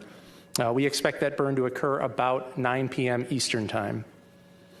Finally, I'll conclude my remarks with acknowledging that the USS John P. Murtha has left port and has started steaming out to the midway point for the recovery of Integrity and her crew later on Friday. That's all for today's operations update, so I'll hand it over to Kelsey. Thanks. Spirits are very high. We did what we set out to do. The lunar science team and the crew prepared extensively, as we talked about a couple days ago, for flyby, and I hope you all saw that yesterday during execution. We confirmed, as Lori mentioned, that we can achieve science through orbital observations and through integrating science into flight operations. And as Rick just said, we left temporarily, and we're looking forward to integrating all these lessons learned in future missions. I can't conclude opening remarks without diving into science detail, so forgive me just a couple deep dives. Impact flashes. Over a 30-minute observation period, and this was largely during that time of the eclipse, crew observed several impact flashes. We did have citizen scientists here on Earth also looking for flashes, and I know that the Lunar Reconnaissance Orbiter team is hard at work trying to identify evidence of those impact flashes that the crew observed. I did have a chance to have the post-flyby crew conference with the crew this morning, and we asked a lot of follow-ups on those impact flashes. Impact flashes are caused by micrometeorite impacts hitting the moon, and they really help tell us about the dynamic lunar environment, which is, of course, also important when we think about future missions. I don't know if I expected to have the crew see any on this mission, so you probably saw the surprise and shock on my face. And though I was not in the science evaluation room, I heard that there were audible screams of delight. So, a very excited science community. You've heard me talk a lot about the importance that human explorers bring to scientific exploration, especially around observations of color. And so I'm sure all of you, like I was eagerly awaiting if they saw any other colors other than black, white, and shades of gray. You heard that they did indeed. Right away, they started describing the green around Aristarchus Plateau and different brown hues. And these colors really help tell us nuances about the chemistry of lunar material, especially the greens around Aristarchus. That was exciting. That's something that we can all see from here on Earth. And so I encourage you all to go out and look at the moon tonight and look for Aristarchus and imagine those green hues that the crew members saw. You heard a lot of discussion, especially from our pilot, Victor Glover, about the Terminator, which really, to our mind, highlighted the benefits and also the challenges for future surface operations. The lighting conditions along the Terminator that the crew experienced yesterday do mimic, in many ways, the lighting conditions of the South Polar region. The low sun angles, the dramatic lighting causing, the extreme shadowing, and illumination also accentuating topography. This is really important for our agency's future moon base plans and understanding how crew member observations can contribute to future mission planning. And finally, the Artemis II crew, in a very poignant moment, offered proposed names for two unnamed craters in the moon's eastern hemisphere: Crater Integrity for their vehicle and Crater Carol for Commander Wiseman's late wife. I think we have a picture. Yeah, thank you. Upon return, the crew does plan to submit these to the International Astronomical Union as consideration for official names. There was, as Rick said, not a dry eye in the house. Really poignant moment, and that we were really glad to observe them describing. And with that, I think we can take questions. Yep, we will open the floor and take questions, and my colleague Will over here will pass along the mic. We can start with you, Jackie. Thanks so much. Jackie Waddles with CNN. I don't think there was a dry eye on Earth when Carol Crater was named. I was just curious, was Reed aware that that was going to be something that the crew was going to do? I was just curious if there was any pre-planned discussions and they were just kind of looking for the crater, or kind of how that came about. And then really quickly, I also wanted to just check on a toilet status update. We heard this morning that I thought I heard some chatter around it being considered, a reentry issue now. Like, is the toilet out of commission until they get back, or where does that stand? Thanks. I'll take the second part. Okay. Yes, I know the crew put a lot of obviously thought and pre-planning into what you heard yesterday. It is my understanding that he was aware prior to yesterday. And the toilet remains operational. The challenge that we're working through is evacuating the wastewater tank. The vent is a lot less than we were expecting, and so we're having to fall back to some other alternate means other than the toilet. But what you overheard on the space ground, or on the Orion to Earth channel this morning, was us deferring some maintenance on the toilet. Typically, when you have 4 crew members using it throughout the day, nominally, you have to do a maintenance activity once a day. And with a lower use rate, since we're not able to vent the wastewater products, we don't need to do the maintenance as often. And so that's what that exchange was about. Thanks. Irene Klotz with Aviation Week. I'm over here. Jared, that's a pretty impressive and full portfolio of missions you outlined that NASA's involved in now. And without getting you in trouble with your boss, are you going to be able to defend an $18.8 billion budget, $5.6 billion for 27, or are you prepared to kind of work with Congress to see if the administration will support more Thank you. I will say we'd like to keep the focus on what we were speaking about today and then move on to other questions like that at a later date and keep the focus on the mission. Thank you. Mark Strassman, CBS. I feel as though I've talked to about 10 people off campus today, and they all wanted to ask me about those remarkable images. And so they asked me, so I'm going to ask you. Have you seen anything in those images that surprised you? And what about those images touched you? Take that, Kelsey? Sure. Oh my gosh. When I woke up this morning, I've spent most of my morning just flipping through, the thousands of images that have started to come down. And there is something in every image that surprises me, right? I mean, you might think that after looking at hundreds of images taken of the lunar surface, I would get sick of it. I have not, nor do I anticipate getting sick of it. It's just their experience and the amount of time and the rate at which they were moving. Every vantage point is different. You heard them audibly describe yesterday, wow, I'm looking at the same feature as I was 10 minutes ago and it looks different, right? And the images reflect that. And so, when I see these images, I connect to each one in a different way, especially in light of what we heard from the crew yesterday. I think as a geologist by training, I love looking at the pictures of the lunar surface, but I think certainly, emotionally, a lot of us have connected with the images of Earth, with the images from during the eclipse, with the images from the vehicle cameras taking pictures of the moon during the eclipse period. And while they are inspirational and I think allow all of us to, really feel a little bit of what they were feeling, there's also a lot of science hidden, inside of those images. And I can tell you that right now, as we speak, there is a science evaluation room full of several dozen scientists who are already getting going on those images.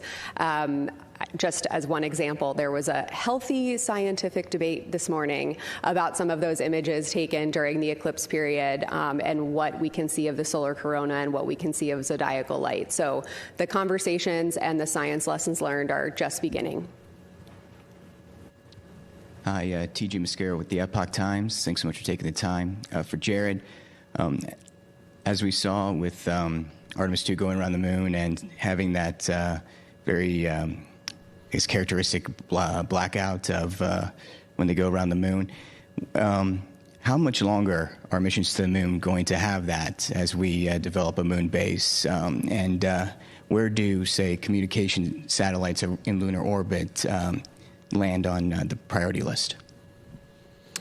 Yeah, I'd say, people have asked quite a bit about, was elevated blood pressure when we were without comms with Orion on the far side of the moon. We have comm issues in LEO relatively, routinely. Certainly our operators train for it, our astronauts do as well. But in terms of the bigger picture, can we do better? For sure, right? We've talked about, prioritizing observation and comm relay satellites for lunar operations so we can bring the world along with us as we build out a moon base. And I think I was in a meeting not that long ago where we described it as if not the platinum age for commercial communication capabilities, certainly the golden age. We're very close. So we have a number of providers that are all investing heavily in these kind of capabilities that we can take advantage of in LEO, cislunar space, and I have no doubt in lunar orbit in the years ahead. Hi, Kay for Interstellar Gateway. Thanks for doing these. This is really cool. Jared, question for you. Can you speak on the responsibility of what being the administrator during such a pivotal moment means? And secondly, I'm speaking on behalf of musicians around the world and bands.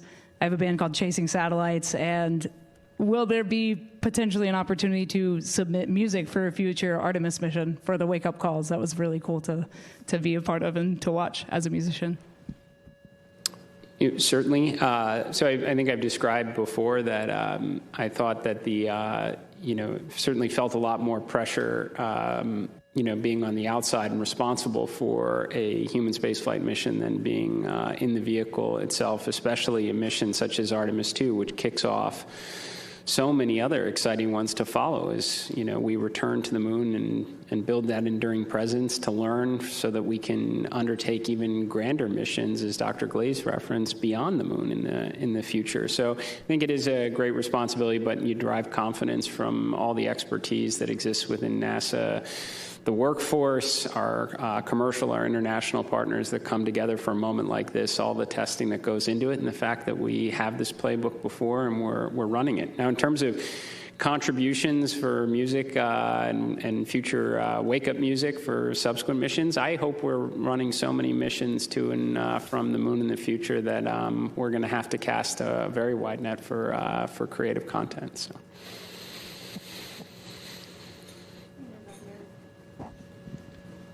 Thank you. For Administrator Isaacman, Tom Costello with NBC News. I'm just wondering, how are you feeling now? I realize we don't have the crew home yet, but you've had a very successful trip around the far side. How are you feeling about this setting the stage, testing out the vehicle for a lunar landing as soon as 2028? Yeah, well, I'd say for this mission, we're certainly off to a good start. Clean launch, and the vehicle has been doing well. I've made commentary early on that I like that we're talking about, water access valves and cabin temperature and even plumbing issues, for that matter, for all the things that we could have been potentially talking about prior to the mission underway. But I'll breathe easier when we get through reentry and everybody's under chutes and in the water. In terms of getting ready for the subsequent missions, it's kind of why I picked some of the words that I did at the beginning of this press event, is that a lot of people's rightful attention right now is on the crew of Artemis II, especially here at JSC and Mission Control, especially the recovery forces that are now making their way out to bring this crew back to their family. And for everybody else, we've got the other things to get done, including thinking about Artemis III. It's why I was very happy that the crawler is making its way out to 39B right now. We've got a timeline to get it back in the VAB, ideally in a week. That would cut down on the turnaround, I think, by 3 months compared to Artemis II. So we can undertake, again, world-changing missions like Artemis II right now and get ready for the next ones at the same time. Hi, Josh Dinner, Space.com. Has this mission revealed anything about life aboard Orion, crew workload, flights in deep space, or maybe something unexpected that will shape how NASA and Artemis crews approach preparing for future missions? You want to take that, flight ops? Yeah, that's a really interesting question. We've learned a tremendous amount as part of a lot of the flight test subjective activities we've been doing.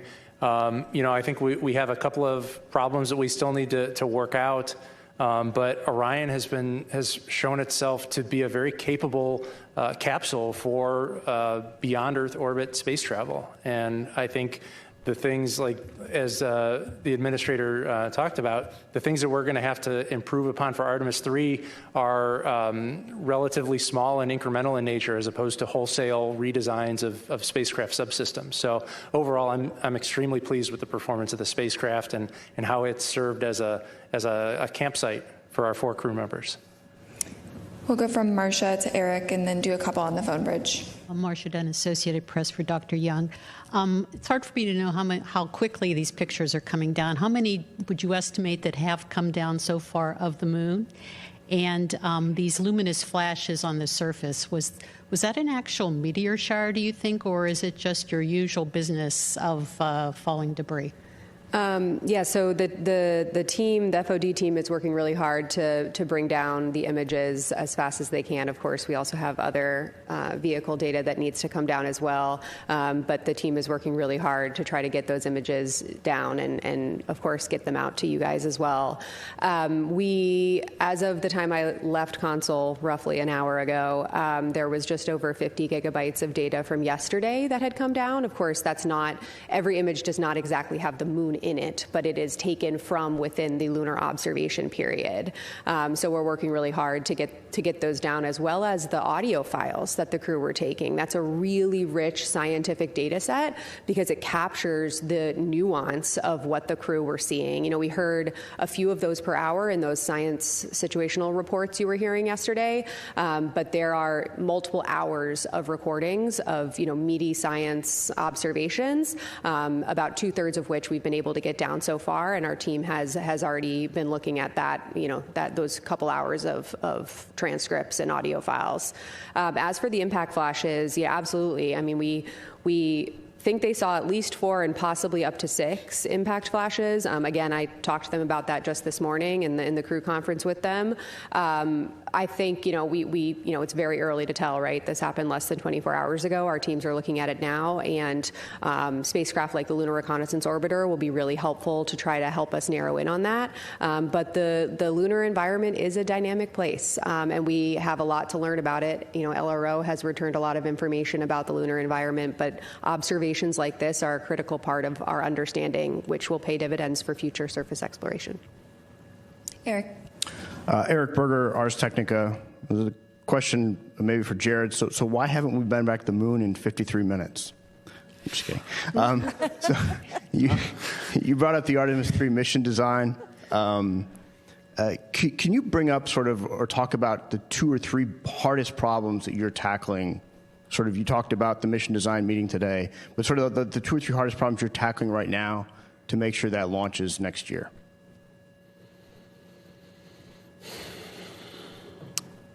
Yeah. So I don't want to get too far out in front of a mission that's underway right now. I would just say that there are a lot of things based on the information we have available today, from feedback from our vendors, that we know are achievable. And I think one of the questions probably will just be what the initial orbit will be for Artemis III. Is it going to be LEO or HEO? And I think that we're all going to have some sense of which one. And there's pros and cons for each of them for sure. We're all going to be able to have some sense about which path we'll likely go down based on launch cadence of our 2 HLS providers, both of which have launches coming up, I would say, in the next month or less right now. So a big key to our strategy, not just to return to the moon, but to stay and to build a base, is going to be rapid reusability of heavy lift launch vehicles. So the more they get experience doing that, the more options that are available for us for Artemis III. But I'd say right now, we certainly have a good plan for that mission. Will help us buy down a lot of risk in advance of a landing for Artemis 4 in 28. Jeff Faust with Space News. Hi, Jeff Faust with Space News. Question for Dr. Young. Now that you are going to get all of these images and verbal descriptions and annotations, what's the plan for the science team in the days and weeks ahead to go through all of that data and see how they address the 10 science objectives that you laid out for this mission? Thank you. Oh, my goodness. What a good question. We have a lot of data to get through. Like I said, it has already started. We had teams working overnight, after the crew went to sleep, as soon as we started getting data down. I will reiterate that we will be getting all mission data relevant to lunar science archived and made publicly available within 6 months post-splashdown. So these are all of the images of the moon, these audio files, and even the annotations. But in the meantime, over those next 6 months, we're also going to be preparing 2 reports that we also owe to be publicly released within 6 months post-mission. One is a science operations report that describes, how our team was structured to integrate with flight operations to accomplish our objectives. But relevant to your question, the second one is a post-mission preliminary lunar science report. And so we are going to be going objective by objective with those 10 lunar science objectives you referenced, looking across this entire, really rich, robust, but very large data set, and really trying to understand what data we got relevant to each objective, but set up the community for success so that they can access those data and help us answer these fundamental driving science questions. The lunar science team for this mission, it was our charter to develop the objectives and to maximize the science value out of this mission. We'll be doing an initial assessment over 6 months, and then we're really eager to see what the community is able to do with these data. We'll move to Ken Chang with the New York Times. Thank you. So I have some questions about the optical communications. How was the performance like? How many gigabytes was sent? What was the data rate? How does that compare with what was expected? And how does it compare with the usual way of sending data back? And it seems like it's been almost operational already and not just a test. Thank you. Yeah, I think the question was relative to some of the data rates for the optical communication system. I'll just give you a stat from overnight that we heard from Console. We got 20 gigabytes down in a little more than 45 minutes. That's orders of magnitude more than we get via our S-band telemetry system. So optical comm has been working really well, and hopefully we can take what we learned on Artemis II and expand its operational capability and its implementation for future missions. And now we will move to Lauren Grush with Bloomberg.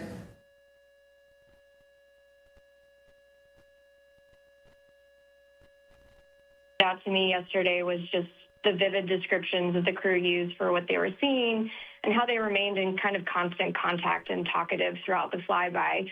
I'm wondering if it's possible to say how that might have compared to the Apollo crew observations and how that robustness impacted the science and the data that was collected. Absolutely. I mean, probably a lot of people watching have spent a lot of time looking back at Apollo and maybe watching Apollo in real time online and reliving what the Apollo crews, not just on the surface, but in orbit experienced. You have, I'm sure, heard the Apollo descriptions of the lunar surface from orbit, and they were also really impactful. They trained heavily in geology and orbital observations, just like the Artemis II crew did. I will say, listening to the level of scientific discourse that the crew was having yesterday was incredibly inspiring. I mean, a testament to how much they prepared before this mission. You know, I heard a couple times Christina and Victor especially saying, when we took the time to actually talk to each other about a specific target that we were both seeing, we elevated each other. We elevated what we were able to pull out of that target. You know, more brains on a scientific target are better than one, and we heard from them directly multiple times that they were helping each other to advance their scientific understanding of what they were looking at. We actually also heard them say, hey, we have a hypothesis. Can you guys provide guidance on that hypothesis, like right now in the middle of our flyby? So the science team was saying, you know, was cross-checking what they were seeing, was reading up geologic ages of major lunar impact features, and it was informing the observations they were making during the flyby. I mean, this is absolutely everything we hoped for by integrating science into flight operations, you know, because, again, science enables exploration and exploration enables science. And the fact that, you know, they're giving observations and, you know, I was able to immediately follow up on those observations with, you know, just the quick questions that can enhance science return, it meant that they were evaluating and buying down multiple working hypotheses in real time during their flyby. And just imagining the future when we have crew on the surface for short duration missions and ultimately the moon base, the amount of science we are able to gain when, you know, science is woven into this operational fabric is incredibly impactful. And we saw that, you know, for 7 straight hours yesterday. Now we'll move to Micah Maidenberg with the Wall Street Journal. Hey, good afternoon. For Rick, what is the approximate time on Friday when the crew module separates from the service module, if you have that on hand? You know, the administrator mentioned splashdown is expected for around 8:07 Eastern. And then any color on kind of reentry prep work ahead for the crew and mission control between now and Friday. Thanks. Sure. I'll start with some of the times. The crew module and service module separation is going to occur about 20 minutes before entry interface. So that separation will be at 7:33 p.m. Eastern Time. We expect entry interface about 7:53 p.m. Eastern Time, with a splashdown around 8:06 p.m. Eastern Time on Friday. As for the preparations that the ground and the astronauts are doing today to prepare for entry, or today and future days, a lot of it is all of the science equipment and cameras and tablets and reference material that got unstowed in support of the flyby. Well, we have to put that all away. We have to pack up our suitcases and get ready to come home. And that takes time, and so we are laying out a plan to make sure that the crew gets everything packed away in time to get their suits on and get in their seats to perform that final trajectory correction maneuver on splashdown day and come home. We'll move back in the room to Joey and then on to Will. Thanks. Joey Roulette with Reuters. I just had another quick toilet question.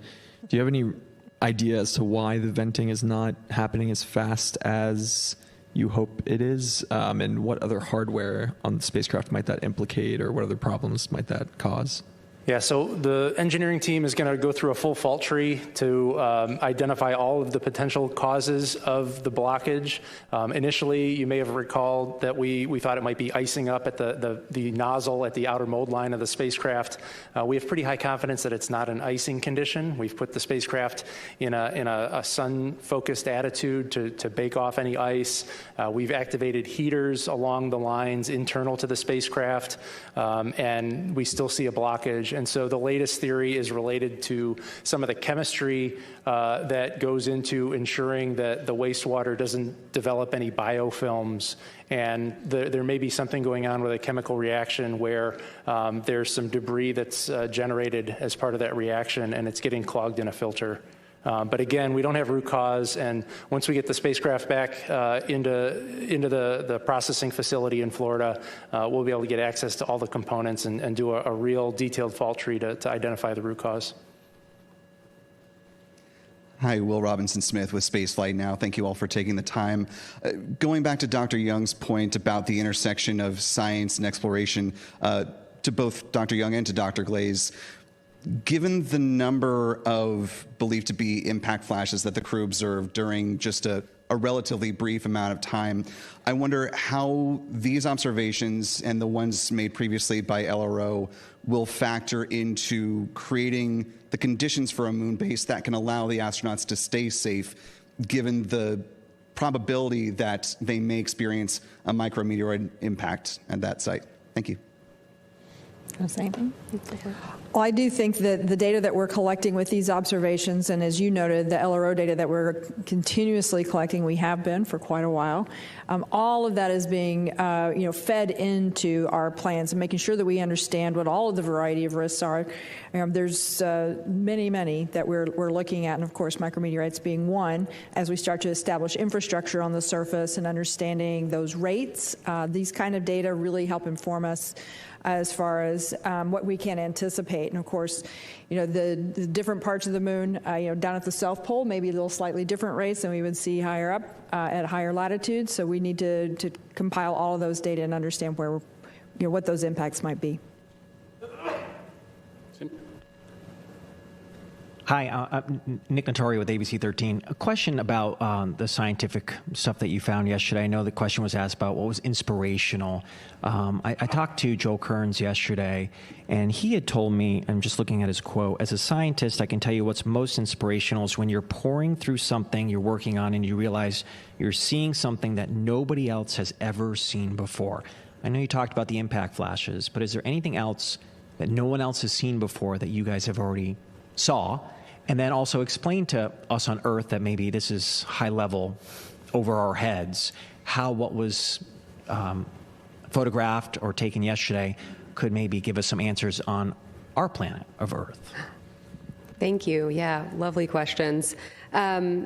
I might just give a specific example of something I heard from the crew yesterday. My background's in geology and specifically impact cratering, so every time they describe those beautiful basins, I get really excited. They did describe Ohm crater a couple of different times, and they noticed a variety of different color and albedo hues associated not just with Ohm, but with the rays that extend out from the crater. This could indicate, impact impact events are really compelling for a lot of reasons. Obviously, I'm quite biased, having written my PhD on them. But they can excavate material from great depths below the surface, which means they're kind of like a geologist cheat code, right? Where you can't get all the way down there by yourself, but when an impact has brought up that material for you, it can actually perform that excavation, and we just need to send the crew to the right spots on the surface, and they can actually look at depths far below the surface. And I bring that up here to say that what the crew observed around OHM yesterday was they actually noticed color and albedo hues coming out in those rays, and they noticed that they were distinct and different and evolved along the ray systems, which could potentially lead us to believe that that crater excavated from distinct depths below the surface of the moon. So it's those kinds of nuanced observations that can ultimately inform future landed missions, future crewed missions, to understand where can we go to maximize the scientific value. These ultimately get at chronology of the solar system, at how the inner solar system has evolved over time, which connects to, the moon being the witness plate for our planet and for the inner solar system. You heard Lori and I the other day get very excited about talking about, pesky plate tectonics and oceans and vegetation that gets in the way of us looking at the early part of our planet's past, and the fact that that part of the record of our Earth-Moon system is still available on Earth. Well, where it's available is the highlands, the far side highlands, and the South Pole. Specifically, the South Pole has the South Pole Aitken Basin, which is my personal favorite lunar and planetary science objective. It's the oldest basin in the solar system. If we can get the right age constraints on that basin, it can help us anchor the chronology for the entire solar system. And so crew observing things like they did with OHM, where they can say, with my eyes, I can see this distinction, which can ultimately tell us that future observations of high priority landing sites could tell us something similar. This is how we start to really bite away at these really, really fundamental science questions that impact not just our understanding of the moon, but how our own planet has evolved over time. Mark Kirkman with NSF. This is for Rick. While we have you here, I'd like to drill down a little bit on entry day a little more.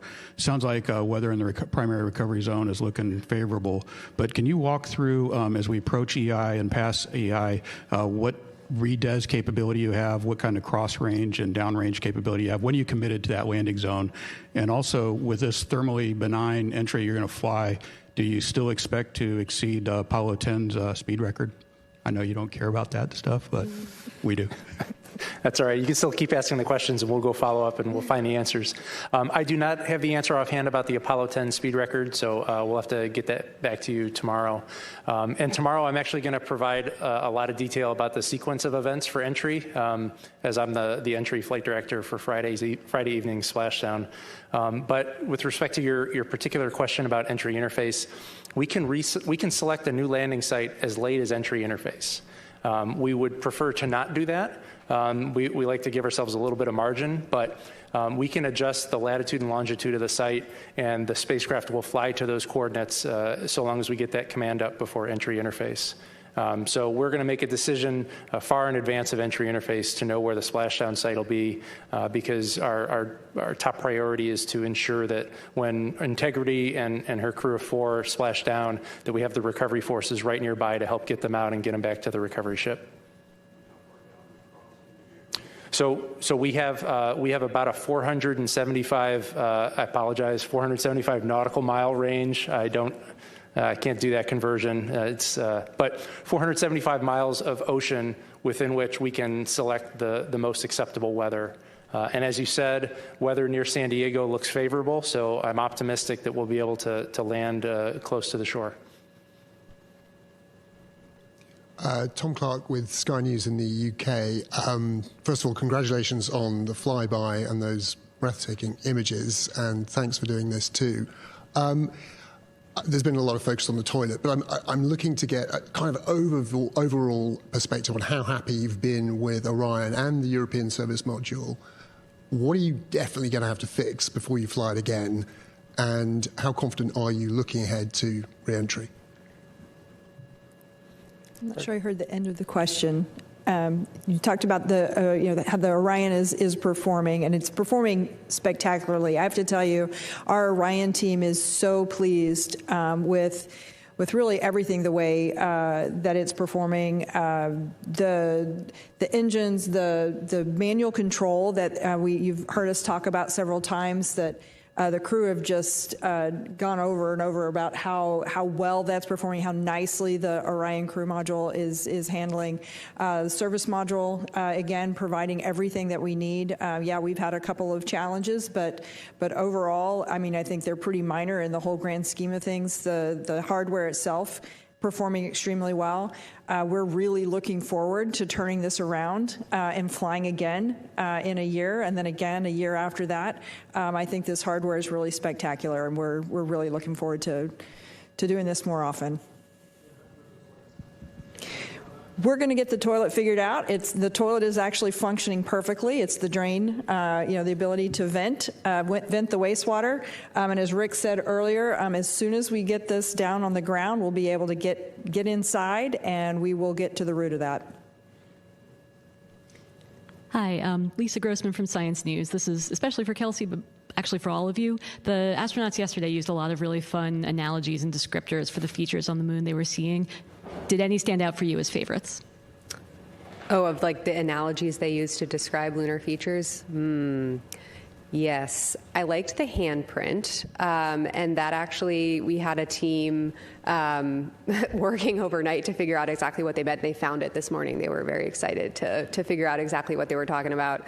I think, we train them, to be totally blunt, we train them to describe it like they see it. Tell us what speaks to you and how you can communicate it back to us.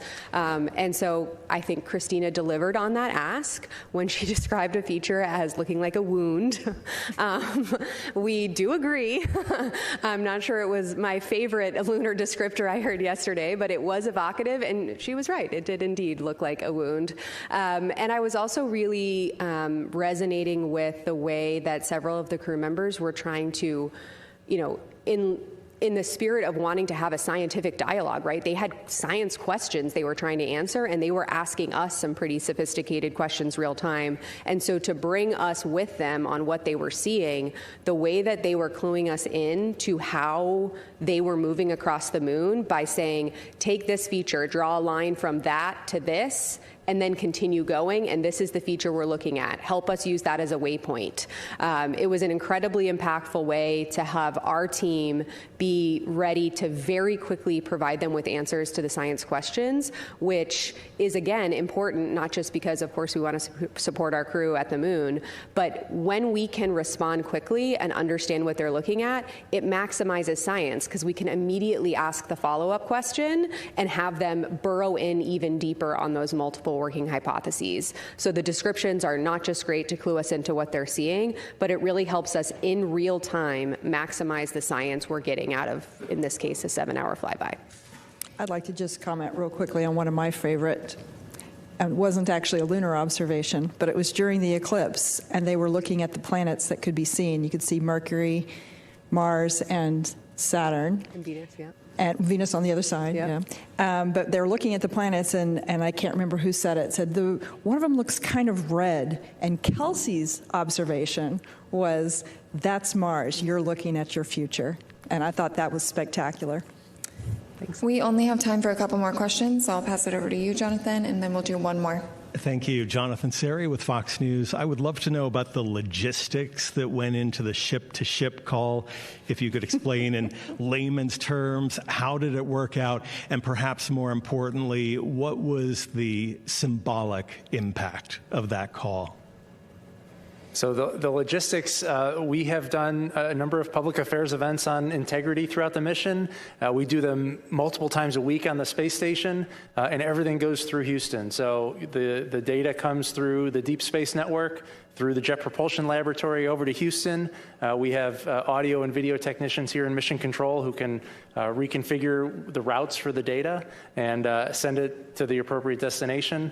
We do public affairs events down from the ISS through the tracking and data relay satellite system, and so that's something we do all the time. It's just a matter of connecting the two wires, and so logistics were really quite easy despite the distances.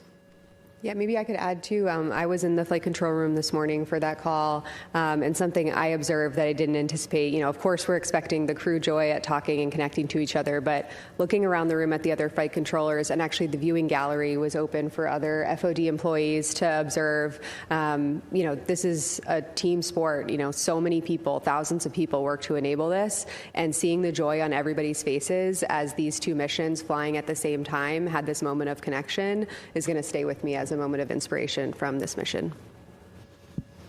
Yeah, and I would just add, in terms of being symbolic, it is certainly a step in the right direction.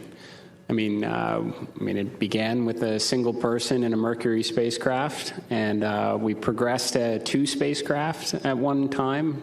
Now we've got an international space station while a spacecraft is coming back from the moon. This is progress. We talk a lot about, what is an interesting KPI, the number of people living and working in space. We want to see that number grow. So hopefully in the not too distant future, we've got communication going on between our moon base, their colleagues that are orbiting above them in a lander, relaying back maybe to other colleagues on an international or future commercial space station. These are all steps in the right direction for the exciting future that many of us were probably imagined as children and we're trying to bring into reality. We're going to do last question. Hi, Dr. Allison McGraw, Mysterious Meteorites from here in Houston, Texas, for lunar science lead Kelsey Young. Are there going to be any science data available of perhaps the color data for the impact flashes or trajectory directions they came from? I asked the crew about that this morning. Any color? How long did they last? Where were they? And Reed and Jeremy, as I was talking to them, had their crew tablets out and they were making annotations and sketches on what they saw. They did just report this morning in our conversation that they didn't observe any color to them and that they were very, very brief, but they did provide sketches on whereabout they saw them. And so again, like I said, we're going to use the Lunar Reconnaissance Orbiter to try to, track to those features and try to identify what they saw. Trajectory is going to be hard, but Lunar Reconnaissance Orbiter data can help us pull that out. What we really wanted to do before the crew, splashed down and got distracted with all of the things they're going to be doing here was capture that nuance before it got overcome by a lot of other mission events. So we were able to capture a lot more detail this morning in my conversation with them, and the LRO team is off to the races. Great. With that, thank you for joining us today for our mission status briefing. We will have another briefing tomorrow. Until then, you can continue to follow along with the mission 24/7 on NASA's YouTube channel, and we will leave you with these beautiful images captured by Integrity.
Good afternoon and welcome back to the Artemis Mission Control Room here at Johnson Space Center in Houston, Texas, where teams continue monitoring all systems and the crew aboard the Orion spacecraft, the first flight of humans on this spacecraft.